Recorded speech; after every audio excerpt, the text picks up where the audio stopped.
Okay everyone, it was a very normal day in the market as expected. India के win के बाद market थोड़ा सा stability के साथ अपसाइड की तरफ मूवमेंट करने की कोशिश कर रहा है। ट्रेड्स अगर हम देखते हैं तो अभी मार्केट स्लोली स्लोली अपसाइड की तरफ चला हुआ है की कोशिश करेगा, unless and until market Nifty all time high तक ना जाए। Bank Nifty all time high के बाद ऑल टाइम हाई लगा रहा है।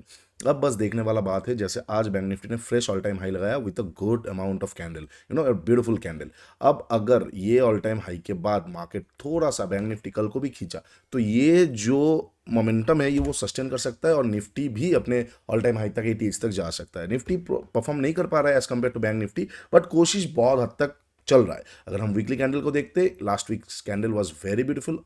अगर 2 हफ्ते पहले आपको याद होगा तो मैंने क्लियरली मेंशन किया था this can be a little bit of shakeout, उसके बाद मार्केट ऑल टाइम हाई तक प्रोसीड कर सकता है। We can see all time high very soon for Nifty, unless and until कोई मेजर डेवलपमेंट्स या फिर मेजर प्राइस एक्शन ना हो। अगर हम 1 आवर का डेली टाइम फ्रेम देखते हैं तो डेली टाइम फ्रेम में कैंडल में मुझे कोई खड़ा भी नहीं दिख रहा है। It's a very good pattern, it's a very very good amount of buying happening in the market. अगर हम ठीक से देखते हैं तो इनएफिशिएंसीज भी रिसेंट टाइम्स पे नहीं है। हाँ, पुराना वाला ठीक है, वो आएगा, वो पुराना वाला जब आएगा वो जरूर कवर करेगा, बट अगर हम रिसेंट टाइम्स को देखते हैं ना तो इट्स लुकिंग गुड। पुराना जख्म जब उभर के आएगा तो वो पूरा मलहम लगाना ही पड़ेगा, but for now it's looking good, it's looking stable. Okay, अगर हम विक्स को देखते, विक्स भी लगभग लगभग थोड़ा थोड़ा करके नीचे की तरफ आ रहा है। 11 विक्स हो सकता है हमें 9:30 तक देखने को मिले।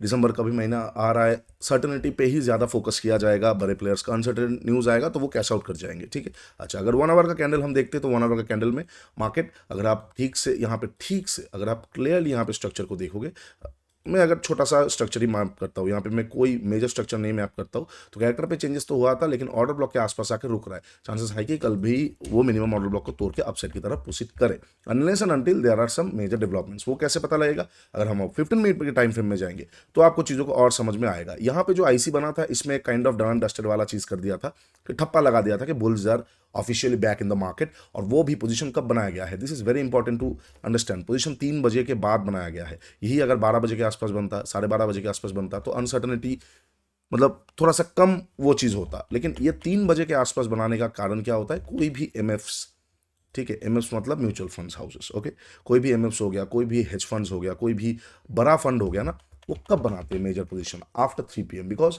आफ्टर 3 PM पे ही स्टॉक्स पे आप देखोगे मेजर बाइंग आने वाला है, मेजर चीज़ें आने वाला है। बिकॉज वो टाइम को अच्छा माना जाता है इन द सेंस ऑफ उसके बाद 2 ही कैंडल बनेगा, आधा घंटा ही मार्केट पे है, कोई अनसर्टन न्यूज़ नहीं आएगा और नेक्स्ट डे का गैप अप या गैप डाउन जो भी जिस साइड का पोजीशन होगा वो काइंड ऑफ थोड़ा सा इन्फ्लुएंशियल होगा 3 बजे के वॉल्यूम के बेसिस पे। ओके, तो 3 बजे के आसपास का यहाँ पे अच्छा खासा बाइंग आया है। उसके बाद आज market kind of sideways to sustainable किया है। This is very good, this is very good, ठीक है। हाँ, बहुत लोग आप राइजिंग वेज बन सकता है, राइजिंग वेज अभी भी बना नहीं, अगर बनेगा तो अलग बात है, बाद में बना जाएगा, लेकिन अभी भी अच्छा खासा स्ट्रेंथ मुझे कल के मार्केट के लिए भी दिख रहा है। कल एक्सपायरी है तो हो सकता है कल को मार्केट 26,000 को डिफेंड करने का बहुत ज़्यादा कोशिश करेगा। एक्सपायरीज में राउंड नंबर डिफेंड होने की बहुत ज़्यादा कोशिश करता है। तो कल को अगर मार्केट 26,000 के ऊपर 2-3 घंटा सस्टेन कर लिया, हाई चांसेस हो जाएगा 26,000 को मार्केट डिफेंड करने की पूरा ट्राई करे, अनलेस एंड अनटिल कुछ चीज़ें वो हम अभी डिस्कस कर लेते हैं, ठीक है। सबसे पहले अब ऑल टाइम हाई कहाँ पे है? ऑल टाइम हाई है अराउंड 26,283 के आसपास, और ये जगह जो है एक काइंड ऑफ डबल टॉप जैसा बना था जो कि एक अच्छा खासा आने वाले टाइम पे रेजिस्टेंस हो सकता है। उसके साथ साथ ये जो येलो लाइन आप देख रहे हो ये क्या था? एक बहुत इंपॉर्टेंट हाई था, एक बहुत इंपॉर्टेंट पॉइंट था जहां से थोड़ा बहुत सेल ऑफ आने की कोशिश हुआ था। इस चीज़ को मैं हटाता हूँ और ये जगह को भी मैं हटा देता हूँ, ठीक है।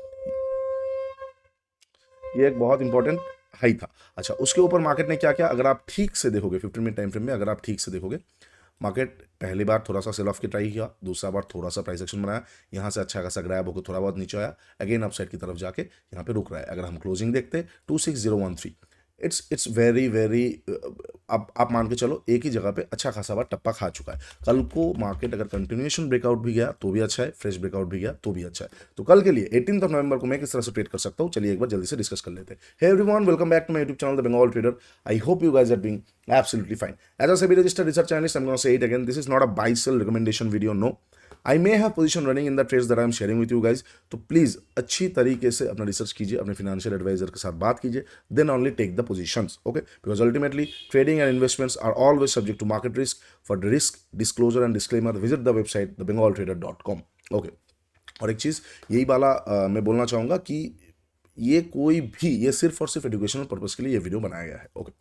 नाउ द थिंग इज कि मार्केट अब अगर कल को फ्लैट ओपन होता है ना, ये जो छोटा छोटा स्विंग्स है ना, ये उतना मैटर नहीं करेगा। ये लिक्विडिटी के लिए मैं प्रोवाइड करवा मतलब देख सकता हूँ, प्रोवाइडिंग के लिए देख सकता हूँ। ये मेरे लिए बहुत हद तक लिक्विडिटी स्विंग्स है। ये मेरे लिए कोई मेजर डेवलपमेंट वाला स्विंग नहीं है, क्योंकि मेजर स्विंग जो मैं मानूंगा वो काइंड ऑफ ये जगह ही हो जाएगा, ठीक है, ये जगह ही हो जाएगा। तो जगह है मार्केट के पास थोड़ा खेलने का, 90-80 पॉइंट तक, 80-90 पॉइंट तक खेलने के लिए मार्केट के पास जगह है। हो सकता है मार्केट लिक्विडिटी लेके निकले, हो सकता है मार्केट एक आध दिन रुक के फिर निकले, हो सकता है मार्केट थोड़ा सा डराए और फिर निकले, हो सकता है मार्केट कुछ ना करे और आसानी से निकल जाए। बट ये जगह पे शॉर्टिंग का नहीं, ये जगह पे ग्रैबिंग के बारे में मैं सोचूंगा। शॉर्टिंग तभी पॉसिबल होगा जब मार्केट ये स्विंग के नीचे प्रॉपरली कैंडल वगैरह क्लोज करके एक प्राइस एक्शन बना देगा, ठीक है। क्योंकि आपको 15 मिनट के साथ साथ थोड़ा सा हायर टाइम फ्रेम भी देखना पड़ेगा। अगर आप हायर टाइम फ्रेम नहीं देखोगे, एक कैंडल मतलब सिर्फ 15 मिनट देख लिए तो मार्केट ऐसे करके घूम जाएगा, आप बोलोगे अरे 15 मिनट का तो स्विंग था। यस 15 मिनट का स्विंग था, but that is only on the daily basis. Higher time frame में क्या था, 1 आवर पे क्या था, डेली में क्या था, क्या डेली में कोई भी कैंडल के लो को तोड़ा? Absolutely no. तो वो चीज फिर मैटर नहीं करेगा। तो इसीलिए multi time frame analysis is very very very important. अगर वीडियो अच्छा लगा है ना, लेवल्स अच्छा लगता है ना, तो लाइक क्या करो, कमेंट क्या करो, क्या और जानना है कमेंट क्या करो, लाइक क्या करो, नीचे इंस्टाग्राम का लिंक दिया हुआ है, फॉलो क्या करो, आप लोगों को बहुत अच्छा लगेगा, ठीक है। ऑफर कूपन कोड अभी भी चल रहा है 200 के सब्सक्राइबर्स मतलब फॉलोअर्स के खुशी में, जाके जरूर चेकआउट करो ट्रेडिंग गीता 1.5 को, आप लोगों को बहुत एडवांस चीजें सीखने को मिलेगा। चलो, तो मैं कल के लिए कैसे प्लान आउट कर रहा हूँ। अगर मार्केट फ्लैट ओपन होता है, फ्लैट ओपन होकर नीचे आएगा, ये और ये दोनों मेरे लिए ग्रैबिंग जगह है, जहां से मुझे ग्रैब मिलेगा after activation of the setup मैं बाई कर सकता हूँ। लेकिन याद रखिए, activation of the setup is really very important. Grabbing कब पता चलेगा, जब सेटअप एक्टिवेट होता है। सेटअप कैसे एक्टिवेट होता है, प्रोग्राम पे सिखाया गया है, ठीक है। जो जो मेथड्स है, जितने भी मेंबर्स हो, आप लोग स्नाइपर देखो, आप लोग एलटीएफ देखो, आप लोग कॉन्ट्रा देखो, आप लोग कैंडलस्टिक्स देखो, कुछ भी एडवांस चीजें लगे देखो। देखने के बाद यहाँ पे अगर सेटअप एक्टिवेट होता है तो ही लिक्विडिटी ग्रैब पे अपसाइड की तरफ का आप ट्रेड एक प्लान कर सकते हो, जो कि मैं भी प्लान करूंगा after activation of the setup of liquidity grab, ठीक है। अच्छा, तो फ्लैट ओपनों के नीचे मैं ग्रैबिंग और ग्रैबिंग, ये दोनों ग्रैबिंग पे मैं देखने वाला हूँ, because this two zones are liquidity. अब आप बोल सकते हो दोनों में से कौन सा बेटर लिक्विडिटी है, ऐसा नहीं होता है। दोनों में से दोनों ही लिक्विडिटी बन सकता है, लेकिन कौन सा बनेगा वो मार्केट के ऊपर है। अगर मार्केट को कम लिक्विडिटी चाहिए तो यहां से घूमेगा, ज्यादा चाहिए तो दोनों को लेके घूमेगा। ज्यादा में भी मन नहीं भरा तो दोनों को लेने के बाद मार्केट टाइम बिता के टाइम करेक्शन करके फिर जा सकता है। तो वो डिपेंड करेगा completely up to the market. तो अगर पहला बार यहां से घूमा तो I will be looking at this zone, यहां से घूमा I will be looking at this zone. ये दोनों फेल हो गया तो मतलब क्या है, आने वाले कुछ दिन तक मार्केट थोड़ा टाइम करेक्शन कर सकता है, सस्टेन कर सकता है। ओके, अच्छा, ये हो जाएगा अगर फ्लैट ओपन होकर मार्केट नीचे की तरफ आता है। नाउ सपोज फ्लैट ओपन हुआ, फ्लैट ओपन होकर मार्केट अपसाइड की तरफ पुशिट कर रहा है, फ्लैट ओपन होकर अपसाइड लिक्विडिटी नहीं लिया, अपसाइड की तरफ पुशिट कर रहा है। फ्रेश ट्रेड मैं थोड़ा सा होल्ड करूंगा। पोजीशन अगर आपका कुछ है तो आप कैरी कर सकते हो, बट मैं फ्रेश ट्रेड को थोड़ा होल्ड करूंगा। वाई? क्योंकि क्या है ना, इस तरह का मार्केट पे मैं ज्यादा भरोसा नहीं करता हूं, जहां पे लिक्विडिटी लिए बिना मार्केट चलता रहता है। क्या होगा, एक कैंडल आएगा, सारा लिक्विडिटी लेगा, फिर वो कैरेक्टर पे फिर से फोकस करके चलेगा। तो मैं वहां पे नहीं ले सकता, मेरा आरआर अच्छा नहीं रहेगा। ठीक है, मार्केट को ऊपर जाना होगा, ऑफ कोर्स मार्केट ऊपर जाएगा, बट मैं उसको मैक्सिमाइज नहीं कर पाऊंगा। द सिंपल रीजन इज मुझे आरआर नहीं मिलेगा। तो अगर फ्लैट ओपन होकर डायरेक्ट ऊपर चला जाता है, ब्रेकआउट वगैरह देता है ना, तो मैं सिंगल ब्रेकआउट पे मैं यहाँ पे फोकस नहीं कर सकता। Okay, that is not my style. तो मैं उसको जाने दूंगा, मैं लिक्विडिटी ग्रैबिंग पे ही देखूंगा। हाँ, ऐसा हो सकता है फ्लैट ओपन होकर ऊपर गया, सस्टेन कर गया, और फिर कोई फ्रेश लिक्विडिटी मुझे मिला, कोई फ्रेश लिक्विडिटी मिला तो मैं बाई कर सकता हूँ। वो डिपेंड करेगा, मिड डे एनालिसिस पे पता लगेगा। ठीक है, तो ये हो जाएगा फ्लैट ओपन को ऊपर, फ्लैट ओपन को नीचे, बट हायर चांसेस है कि मार्केट अपसाइड की तरफ ही हमें देखने को मिल सकता है कल का, एटलीस्ट फर्स्ट हाफ तक। उसके बाद फर्स्ट हाफ के बाद अगर मार्केट खुद को सस्टेन नहीं कर पा रहा है तो हमें लिक्विडिटी ग्रैब्स देखने को मिल सकता है। लेकिन अगर सस्टेन कर दिया कॉन्स्टेंटली हाइस को ब्रेक हो रहा है, तो मार्केट फिर से अपसाइड की तरफ ही हमें देखने को मिल सकता है। ठीक है, अच्छा, ये हो गया फ्लैट का। अब होगा गैप अप और गैप डाउन पे। Suppose market gap down opening होता है, पहले हम गैप डाउन की बात करते हैं। कहाँ पे? अनलेस एंड अनटिल मार्केट इसके ऊपर है, मेरा हर एक गैप डाउन, हर एक डिप बाई का ही मेरा फोकस रहेगा। बाई ऑन डिप मार्केट पे मैं फोकस करूंगा। Don't go against the trend, follow the trend. Okay, ये हम क्यों बोलते हैं फॉलो द ट्रेंड? क्योंकि उसमें आपको बेटर रिजल्ट्स मिलेगा। ठीक है, बेटर रिजल्ट्स मिलेगा। कॉन्ट्रा करना है, ऊपर से बाई शॉर्ट, नीचे से बॉटम फिशिंग करो, ऊपर से टॉप सेलिंग करो, ठीक है। बट अगर मिडिल में ट्रेड लेना है, फॉलो द ट्रेंड। तो वही चीज़ है, अगर गैप डाउन ओपन होता है, अनलेस एंड अनटिल ये लाइन के ऊपर रहेगा, मैं कोई भी, मुझे प्रॉफिट बुकिंग सेटअप अपसाइड के लिए, मुझे कोई भी लिक्विडिटी ग्रैबिंग अपसाइड के लिए, कोई फ्रेश लिक्विडिटी, डीएल का लिक्विडिटी, कोई पीडीसी का लिक्विडिटी, कुछ भी मिलेगा, I am gonna by the market. ठीक है, अच्छा, हो सकता है कि गैप डाउन ओपन हुआ, एक अच्छा कैंडल बन गया, तो हो गया, सारा लिक्विडिटीज हैज बीन टेकन आउट और फिर ऊपर चलता रहेगा। आई will be focusing on buying the market. PDC पहला हर्डल होगा, उसके बाद एक प्राइस एक्शन आ जाएगा, I will start trailing my positions. ठीक है, अच्छा, अब अगर बहुत बड़ा गैप डाउन ओपन होता है इसके नीचे, हाँ, तो वहां पे थोड़ा पैनिक बढ़ सकता है। विक्स बढ़ गया, बहुत बड़ा गैप डाउन ओपन हो गया एंड साइमल्टेनियसली बैंक निफ्टी भी अगर वीकनेस दिखाने लग गया तो मार्केट स्मूथली आईसी तक प्रोसीड कर सकता है। आईसी तक अगर प्रोसीड वगैरह करता है तो मैं ये जगह तक एक बार मतलब देख सकता हूँ ये जगह को कि कैसे क्या करना है नहीं करना है। ये जगह को मैं एक बार देख सकता हूँ कि इसके नीचे गैप डाउन ओपन हुआ तो स्मूथली मार्केट नीचे आ सकता है। एलटीएफ में शिफ्ट होकर मोमेंटम ट्रेडिंग में कर सकता हूँ। बहुत बड़ा गैप डाउन 1.5-2% इग्नोर, ठीक है, ये हो जाएगा पूरा गैप डाउन का सिचुएशन। अब अगर गैप अप ओपन होता है, बहुत बड़ा गैप अप 1.5-2% इग्नोर, क्योंकि ऑलरेडी खेल हो चुका है। हाई चांसेस हो जाएगा कि मार्केट थोड़ा सा प्रॉफिट बुकिंग करके साइडवेज हो जाए, ठीक है।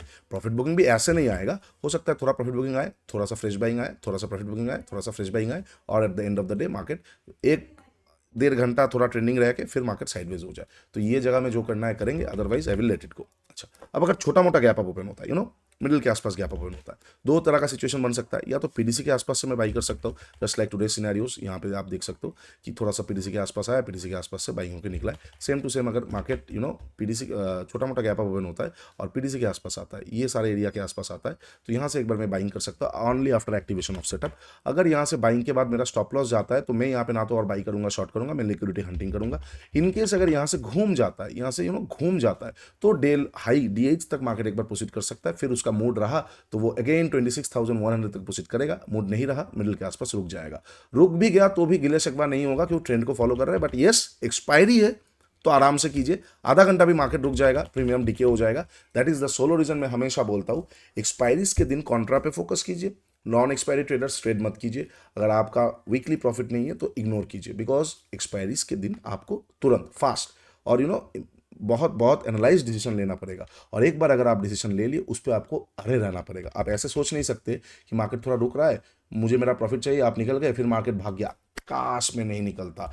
या फिर आप ऐसे सोच रहे हैं कि मैं नहीं निकलूंगा, थोड़ा डर के मारे निकल गए, अरे यार मैं तो बोल रहा था नहीं निकलूंगा। नहीं, you have to take your own decisions at your own pace and you have to stay with your decision. आप वहां पे सेकंड डाउट नहीं कर सकते हो। The moment you start doubting yourself, it's over for you, ठीक है। तो ये हो जाएगा सारा पॉसिबल सिचुएशंस जहां पे मैं कल 18 नवंबर के लिए प्लान आउट कर रहा हूँ। इसके अंदर का आएगा, I will try to trade. और अगर कुछ समझ नहीं आता है आपको एक्सपायरी में तो लेट इट गो। मैं फिर से बोलूंगा, मंथली एक्सपायरी आ रहा है, बड़ा मोमेंटम मिल जाएगा। Expiry is very hard day to trade, it is not some hero zero days और a day to make your fortune. No, expiry का पहला रूल है, जितना कमाया है उसको बचाओ। पहले बचाना सीख जाओगे एक्सपायरीज में, तो जाके आप उसको बढ़ाना सीख जाओगे। अगर आप आपका जर्नल देखोगे, I hope you guys are using ट्रेडस्क्राइब.in, इंडिया स्मार्टेस्ट ट्रेडिंग जर्नल। जाओ, इतने सारे वहाँ पे डाटा है, आपको पता लग जाएगा मैक्सिमम लॉसेस एक्सपायरीज में ही आप किए होंगे। अगर आप एक्सपायरीज को हटा दोगे तो आपका जर्नी आप एक बार सोच के देखो, सिर्फ देखो कि आपने एक्सपायरीज का दिन का प्रॉफिट लॉस, प्रॉफिट भी हुआ होगा, अच्छा प्रॉफिट हुआ होगा, लेकिन प्रॉफिट और लॉस को हटा दो एक्सपायरीज का, और तब जाके आपका अकाउंट कर्व देखो, आप खुद हैरान हो जाओगे, ठीक है।